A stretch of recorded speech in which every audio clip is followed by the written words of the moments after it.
Welcome to the Killer Innovation Show, the longest continuously produced podcast in history. Each week, Phil McKinney brings you the insights and strategies to amplify your creativity and innovation skills. Here's your host, Phil McKinney.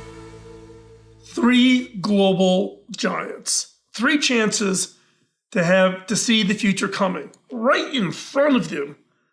3 catastrophic decisions that would cost them everything, all ending in bankruptcy. Nokia had the technology for the smartphone, but they let iPhone beat them.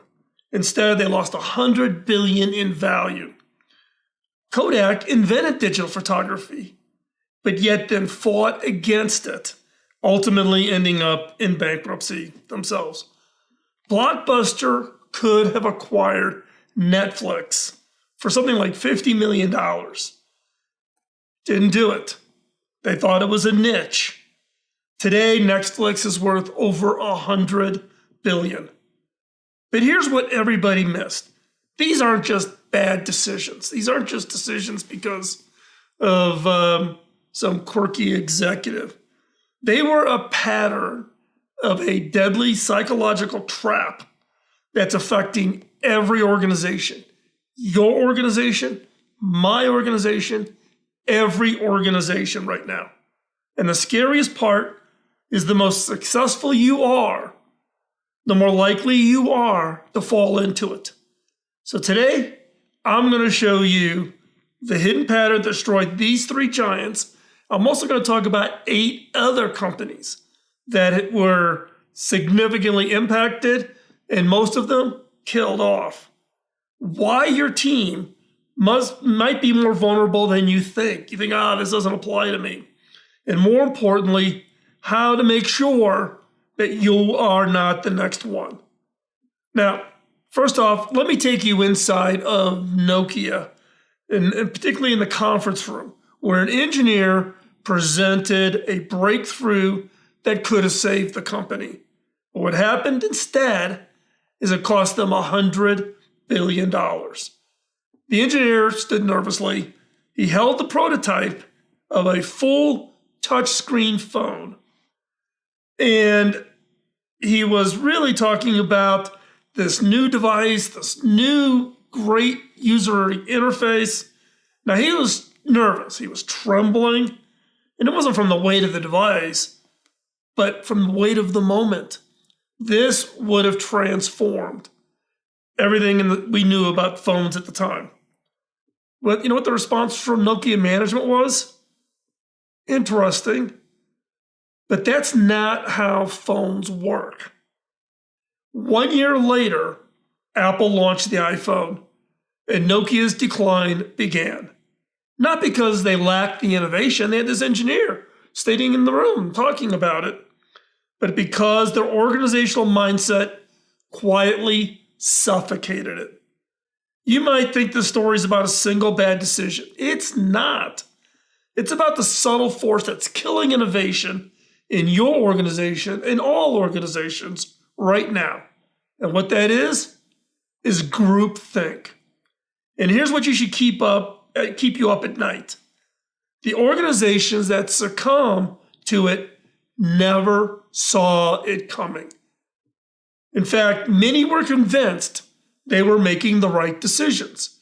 The right decisions to make the quarterly numbers for the shareholders, or not to get their teams distracted. We rationalize a lot of these things.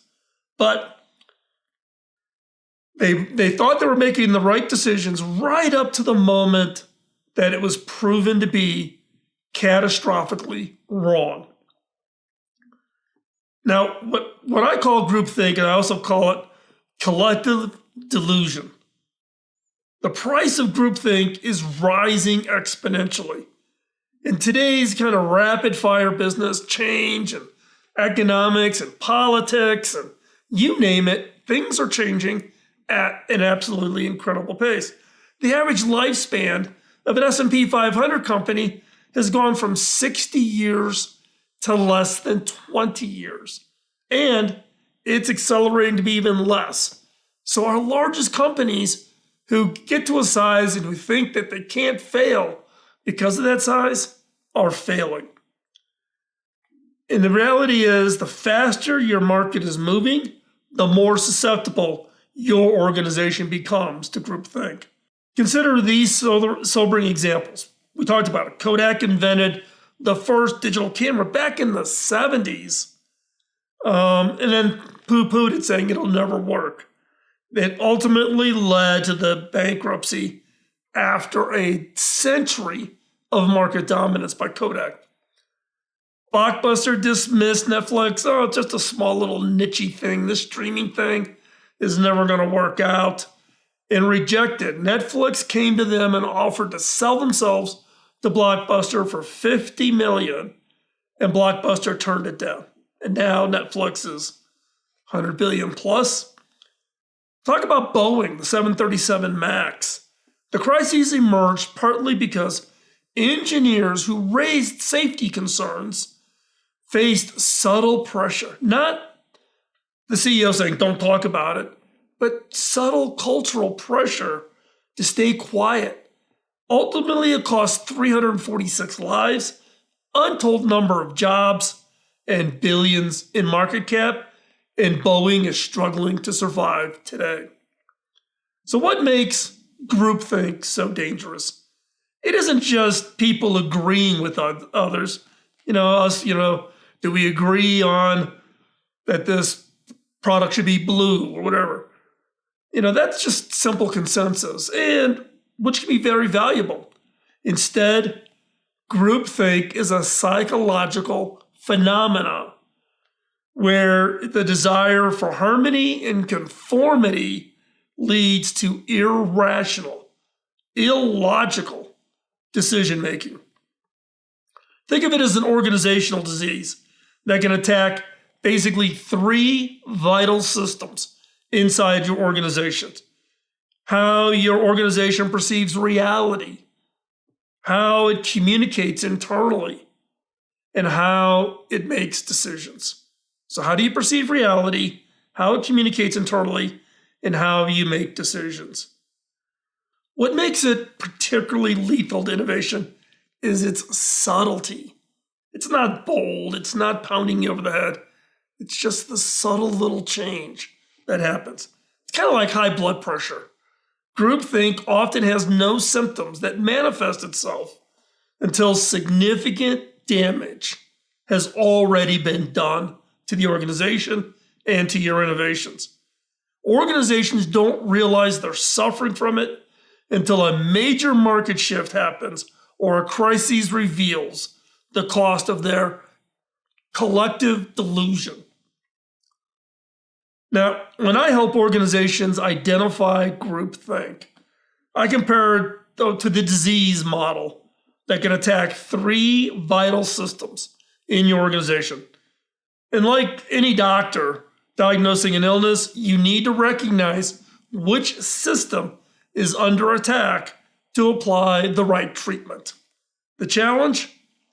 Groupthink usually infects multiple systems simultaneously, creating a perfect storm that can bring even down the most successful companies, organizations, agencies, nonprofits. But what we're going to do is let's examine each category and their underlying patterns to learn how to spot them before they take root in your organization. So first up of the 3 types, perception-based groupthink. Perception-based. So like a corporate version of body dysmorphia, this type distorts how your organization sees itself and its environment. And the scariest part, success makes you more susceptible to these distortions. The more successful your organization is, the more likely you are to develop these dangerous patterns. First up, the invulnerability illusion. When Nokia's leadership dismissed the iPhone's touchscreen technology in 2007, they weren't just making a bad decision. They were exhibiting collective delusion that would cost them everything. By 2013, their 50% market share had evaporated, forcing them to sell their mobile division to Microsoft for $7.2 billion, which is less than 10% of their former value prior to the iPhone. Their belief in their own invulnerability has become so strong that they literally could not see the threat right in front of them. So what are some of the warning signs? The warning signs are, dismissal of competitors' innovations is not a serious threat. That product's never going to work. That's no. Overconfidence in the current market position. We're number one in market share. Therefore, any of these new things are just distractions. And then resistance to contradictory market research. If the market research is giving you indication that there's a change coming, don't brush it off. And then a collective eye rolling at the warning signs. Next up is the rationalization trap. Kodak's response to digital photography is perhaps the most expensive rationalization in business history.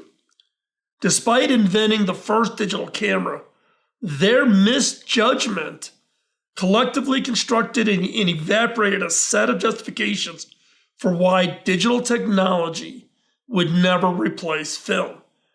Each piece of contradictory evidence was explained away with increasing sophisticated reasoning. So what do you have to watch for? Complex explanations for ignoring market shifts. This is just a blip. Things will return to normal, etc. Elaborate justifications for maintaining the status quo. We're good. Keep going. We'll keep doing the same thing. Dismissal of customer feedback as not understanding our business. Our customers don't just understand what we do or how we do it. Or using past successes to justify current inaction. Next up for this delusion is the moral high ground. When Facebook, now called Meta, faced early warnings about privacy concerns, their response wasn't just defensive, it was righteous indignation. Their mission to connect the world had become such an article of faith that blinded them to legitimate ethical concerns.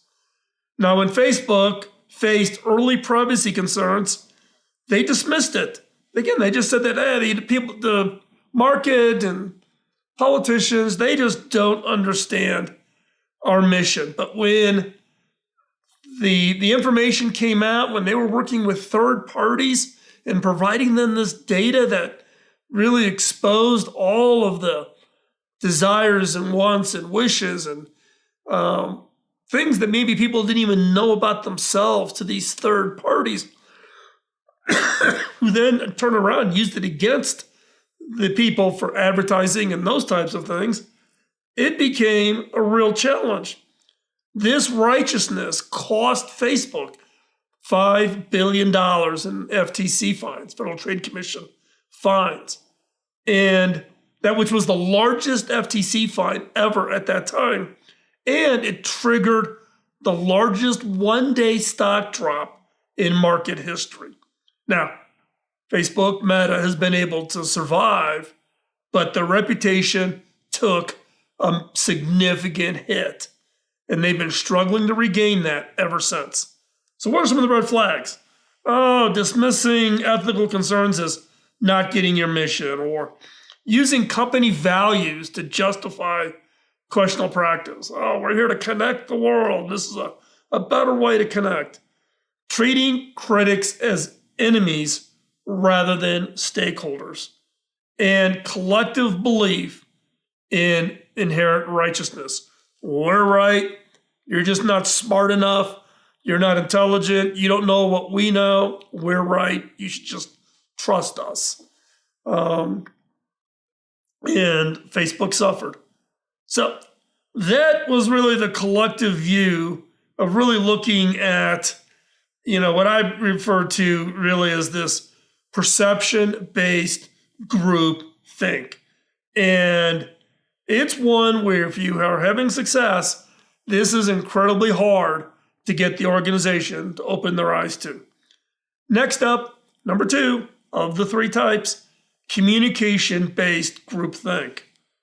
This acts like organizational cholesterol, slowly clogging vital information channels until crucial data is no longer being shared.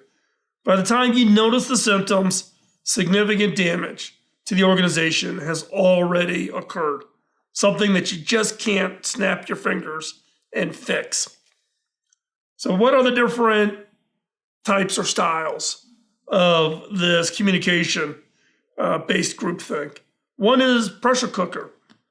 Boeing's 737 MAX crises isn't just a story about technical failures. It's a devastating example of how pressure cooker groupthink can silence vital concerns.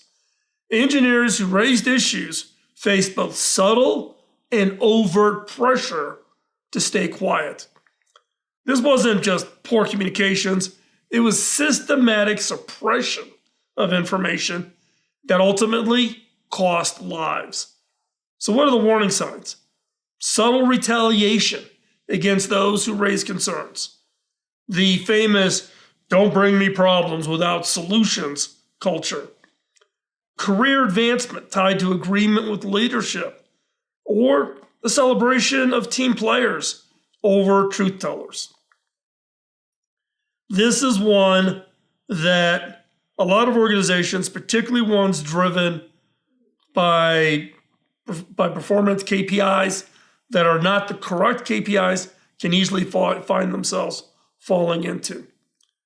Next one is the silent spiral. We're going to talk about Wells Fargo. Now, Wells Fargo had this fake account scandal where the pressure to open up new credit cards, Wells Fargo credit cards, were so high that the salespeople and people within the branches felt so compelled that they literally would open up accounts for people who never asked for the credit card. They had a Wells Fargo account, but they had a Wells Fargo account without the credit card. Wells Fargo just issued the credit card so they could get the quota. Now, this scandal reveals how silent spiral groupthink really can corrupt an entire organization. Employees just didn't stay quiet about the fraudulent process. They convinced themselves that speaking up was futile or even dangerous for themselves, their career, their jobs, etc. The cost was $3 billion in fines and immeasurable damage. And Wells Fargo, spent 3 or 4 years under very severe regulatory oversight as a result of this. Things to watch. Decreased participation in review meetings. People all of a sudden start pulling away. They're not coming to the normal review process to expose things that are challenging or not working or collectively having those discussions. Absence of challenging questions in the planning sessions. Everybody kind of knows what's going on. Nobody's going to ask the question. Quick acceptance of leadership proposals. Oh yeah, they said it, we did it, that's what we're doing. Or private conversations about concerns that never reach official channels. People are talking internally. You're just not hearing about it. Next up is the information filter. And we're going to talk about Theranos. I've talked about Theranos in the past. I've got a big blog post that's got thousands and thousands of views over on the blog. But Theranos stands as the ultimate cautionary tale of information filter groupthink. Executives didn't just hide problems from investors and customers. They created an elaborate system of information filtering and hiding and fraud that prevented reality from reaching key stakeholders. The result, a $9 billion valuation evaporated overnight when the truth finally emerged. It ended up with bankruptcy, and it ended up with a number of the executives being convicted and now serving time in prison. So what are the red flags?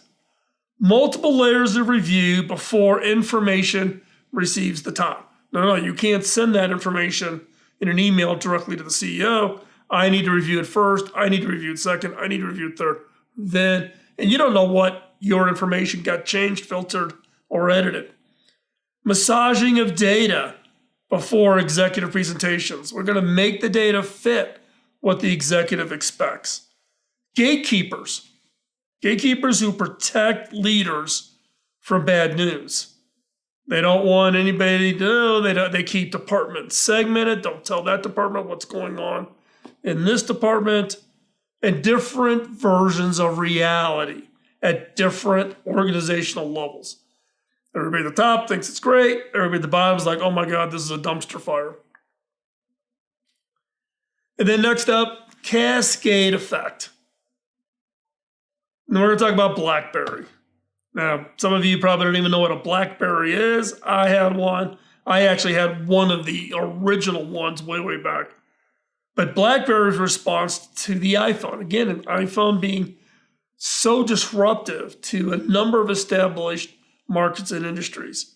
But in this case, it illustrates how really what I call this cascade groupthink really operates. It's leadership dismissed touchscreens. BlackBerries were known because they had physical keyboards. You could actually feel the keys. You could have a tactile feel, as you used your BlackBerry. And I could type pretty fast on a BlackBerry. But BlackBerry dismissed touchscreens, creating really an avalanche of subordinates agreements. When leadership came out and said, touchscreens will never work. People can't do tactile typing on a touchscreen. Everybody in the organization said, yep, you're right. And that is the cascade effect, where someone sets the answer and everybody aligns behind it. Now, the reality is in the case of BlackBerry, their global smartphone market share plummeted. They had 20%. Nokia had 50%. BlackBerry had 20%, and it went to less than 1% in 5 years, and BlackBerry, as we know it, no longer exists. So what are the warning signs? Quick alignment with leadership opinions, rapid disappearance of alternative viewpoints, going to get shuffled off, increasing certainty about an uncertain future. That will never work. That is going to die. You don't know that where the future is going to go. And then the bandwagon effect. Everybody gets on the bandwagon, and it drives strategic decision making. The result, again, it went from 20 to less than 1 year, and based on the fact that the entire organization convinced itself it was right while heading towards a disaster. So that was communications. That's how you communicate internally in these different styles of groupthink that you really have to think about. Third, last of the three, decision-based groupthink. Think of it as the virus in your organization's decision-making software. It doesn't just lead to bad decisions. It corrupts the entire decision-making process within your organization. Now, the first up one we probably have all run into multiple times is false consensus. General Motors, we're going to use the General Motors ignition switch crises, where the ignition switches were faulty. And again, it was based on false consensus group thinking that actually turned deadly. The ignition switch crisis wasn't about missing the problem. Look, you get bad parts, you do bad design. Everyone just assumed someone else had approved the design, right? I'm seeing this, but somebody smarter than me must have already reviewed this and signed off on it. Who am I? Now, the cost was 124 deaths and $4.1 billion in direct cost to General Motors. So what's the warning sign? Quick, quiet acceptance of major decisions. Not out in the open, not open to being challenged. Lack of explicit disagreement in meetings. Everybody's playing nice. Nobody wants to talk about the elephant in the room. Assumptions about someone else having vetted the ideas. Well, the engineers should have signed off on it. Yeah, we're in manufacturing and we see the problem. But engineers, they designed it. They're really smart. They're smarter than me. They've got college degrees, This assumption that somebody else, having vetted the ideas, is probably one of the biggest groupthink problems I ever come across. And then next, post-meeting conversations that differ from in-meeting conversations. People are in the meetings, they play nice, but they get out of the meeting and they're like, oh my gosh, have you seen this? This is a problem. That should be the immediate red flag. First up, the creativity killer. And we're going to talk about Microsoft, and specifically what I refer to as Microsoft's lost decade under Steve Ballmer. It shows how really a creativity killer groupthink can slowly strangle innovation. Now, I know Steve. I have worked with Steve. I've had multiple meetings with Steve. Steve is a great guy. But Steve also had a very rigid hierarchy at Microsoft that favored safe over transformative ideas. The result was Microsoft totally missed out on mobile, on search, on social media, while competitors created trillions in market value. So what are the indicators of this innovation killer? Preference for incremental over transformative, risk-averse decision-making at all levels, innovation theater without real change. If you're not familiar with innovation theater, go check it out.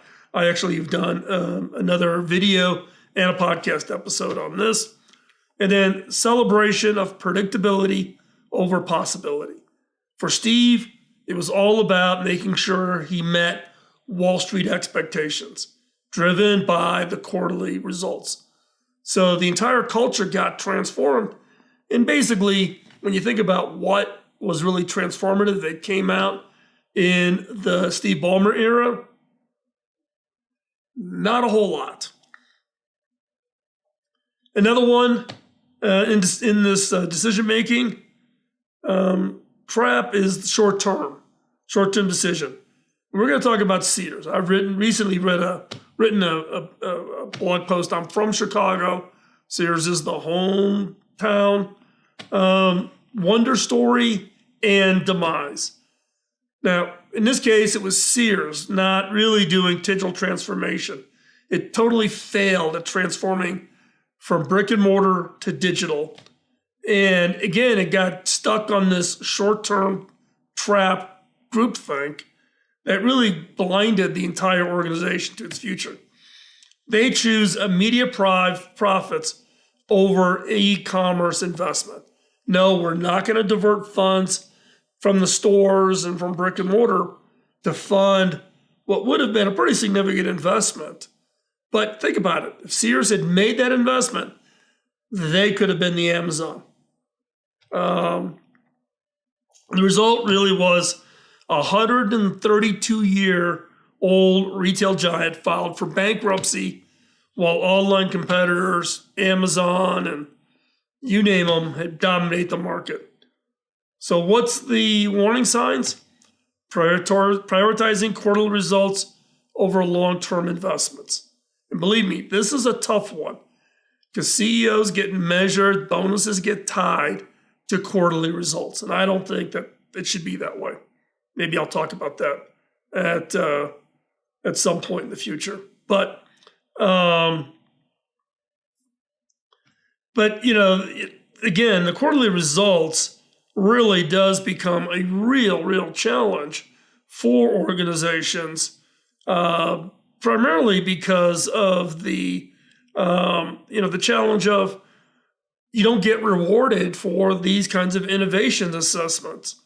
If you make innovation investments, it just doesn't count towards your credit with Wall Street. They want that, but they want something that they can measure today, and that's revenue. Cutting costs in crucial development areas. Oh, we got to make the quarterly numbers, so we're going to play this little accounting game. Delaying necessary technological upgrades. This is my biggest pushback on CFOs. Do we make an investment? And the CFO is going to say, well, what's the return? I'm giving $1 to the IT. What do I get in return? And then focusing on efficiency over innovation. Revenue per square foot is the metric in retail, and there's no correlation for innovation. So go with the known, go with the safe.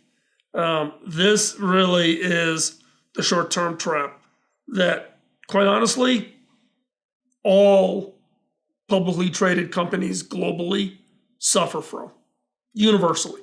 Nobody avoids this. How you handle it and how you detect it and how do you respond to it, that's the difference. So the next one is the outsider bias. Blockbuster's really dismissal of Netflix as a very small niche business really illustrates the outsider bias group. We're the market leaders. Who are you, this little peon? The rejection of that $50 million Netflix acquisition offer in 2000 wasn't just a bad decision. It was a systemic dismissal of outside perspective of what's changing. This is where I think large organizations can learn from small organizations. Now, again, Blockbuster is gone. I think there's like 1 or 2 stores left. Netflix worth over $100 billion. So what's the warning signs? Dismissal of external ideas is not relevant here. Overemphasis on industry-specific experience, resistance to outside perspectives, and not invented here. So that was 11. But how do you fight back? Can't be all doom and gloom.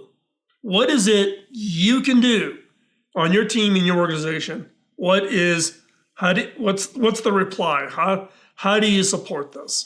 Or how do you counteract groupthink within your organization? So, and again, groupthink isn't inevitable. It exists. You have to be on guard. So here are 7 practices. One is what I call the designated challenger. Rotate team members to question assumptions and major decisions. Sometimes you may refer to this as the devil's advocate. Make this a formal part of your process. Appoint somebody that says your job is to find as many things wrong with this, such that the team can then consider that and then respond to it.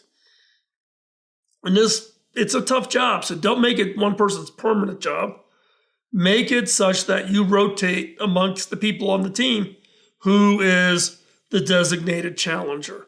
If they come back and say, no, everything's perfect, wrong, you failed. Your job is to find the challenge, find the mistakes, dig deep, dig hard. Number 2, independent review team. Create a small group of respected thinkers whose job is to examine strategic decisions and find potential problems. Give them direct access to leadership and all the necessary information. Number 3, external perspective. Regularly include outside experts in your decision-making process. These individuals should have relevant expertise, but no investment in your current approach. So it's not caught up in the internal politics. In this case, many cases over the years, I've served on the innovation advisory boards for companies. Roche Medical being one on the diabetes space. I don't have diabetes, but type 2 diabetes was really emerging. This would have been late 2000, and Roche was struggling, caught up with groupthink internal to Roche, and invited me to be on their innovation advisory board to be this outside perspective, not an expert in medical, but an expert in innovation. And it was a real eye-opener for me, but hopefully I provided value. Roche has done very well in diabetes care. I'm not taking credit for it. They have a great team. Think about bringing in this external perspective to your key decision making. 4, open communication channels. Build multiple ways for concerns to reach decision makers, such as casual discussion in the hallways and management by walking around and leaders asking very specific questions. What are the 3 big, don't say, do we have any issues with this project? People say, no, everything's fine. Versus, what are the three biggest risks for success to this XYZ thing? And the most important thing on this is demonstrate that raising concerns leads to action. Don't they raise concerns and they just disappear, but they drive action. People go, ooh, leaders really are concerned about changes and improvement. Next up, number 5 is pre-launch analysis. Before implementing major decisions, and this is every major decision, gather a team to imagine every potential failure mode. Ask, if this fails, what caused it? This is a great lesson from Elon, where he took a look and does this analysis before every launch, and then tries to work through what are those risks, what could they do ahead of time to try to prevent it, such that they're minimizing the potential failure when things like rocket launches happen. Number 6, innovation support system. Create a separate, now I'm going to back up here. This is probably the thing that I've been preaching for decades and people don't do. Create an innovation support system. Create separate criteria, not tied to the quarterly results, not tied to budgets. Create a dedicated funding for innovation projects that cannot be diverted to short-term needs. And number 7, decision review process. Regularly examine past decisions, especially those that didn't work out. This is kind of a little bit of that post-mortem culture that you need. Focus not on blaming. Oh, it was your fault, your fault, your fault, your fault. But what was the thinking pattern that kind of got into this mess, right? So those are the 7 things that you can do as a leader and apply to your organization to make sure you shield yourself, not shield yourself that you will never have groupthink, but shield yourself such that you will be aware of the groupthink and therefore be able to protect your organization. So let's bring this down to brass tacks. Right now, in your organization, someone sees something important that others are missing. Could be a new idea. It could be a problem. They might have the seed for that breakthrough idea, or they might recognize a serious threat, or they may have insight into a major opportunity. The question isn't whether their insights exist. It's whether your organization's collective mindset will let them surface it and flourish. Every organization faces the pull of groupthink. Nobody is immune. It's a natural human tendency, as predictable as gravity. But like gravity, once you understand how it works, you can build systems to overcome it. The tools and frameworks we discussed aren't just organizational processes. They're launch pads that help ideas escape gravity as well as collective comfort. Remember the Nokia engineer with the touchscreen prototype? In every organization, this groupthink is just like this thing that just constantly pulls the organization down. But in the case of that Nokia, there was a moment, a clear decision point, where a different choice could have changed everything. Your moment may be right now. The decisions you're making could be these kinds of decisions. The next great idea in your industry is already out there. It might even be within your organization waiting to be heard. Will it find fertile ground for growth, or will it die in silence? The difference lies not in how many brilliant insights your people have, but in how your organization thinks together. What will you do with it? If this video is something that you found useful and helpful for you in spotting these warning signs for groupthink, how about hitting that like button? It helps with the algorithm. It helps others also find this content. And here's something I've learned from working with innovation leaders across industries and organizations and geographies. Understanding these patterns is just the beginning. There's so much more to explore about encouraging and nurturing innovation in your organization. If you want to dig deeper, subscribe. Subscribe to the podcast if you're listening. Subscribe to the channel if you're watching on YouTube. If you're on YouTube, hit that notification bell so you know each time we drop a new video. We release new insights typically every week on innovation, creativity, and leadership. And we're getting ready here in the Innovation Studio, where I'm recording this, to begin doing some live streams for members. Let's talk about members. Consider becoming a member. Consider supporting the channel. I don't take any of the funding that comes in from the membership. Whatever money comes in supports the small team that actually is behind the scenes producing and editing the videos and making sure everything works correctly and posts to social media and gets it up onto all the podcast feeds so that you get it on. That takes people. And I'm asking for you to help out by helping cover some of those costs and become a member. You can become a member here on YouTube. Just click join. Or if you prefer, go over to Patreon. What do you get for membership? Well, 1, you get my appreciation. 2, you get custom downloads that are just for members. Live stream Q&A sessions here from the studio will be for members only. Early access to new content, so as videos are being produced, members get it before everybody else gets it.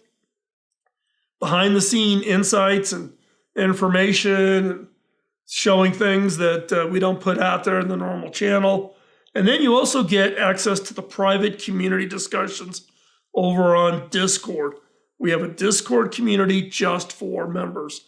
I'm on there, others are on there. It's growing, it's still pretty small, but if you're interested, become a member and then become part of the conversation over on Discord. All of these descriptions are in the link below. Thanks for watching, and remember, the next great idea in your organization is out there. Make sure, and this is your role, make sure it has a chance to be heard. We'll talk to you next week. Bye-bye. Podcasting nonstop since 2005, this has been the Killer Innovation Show on the Innovators Network.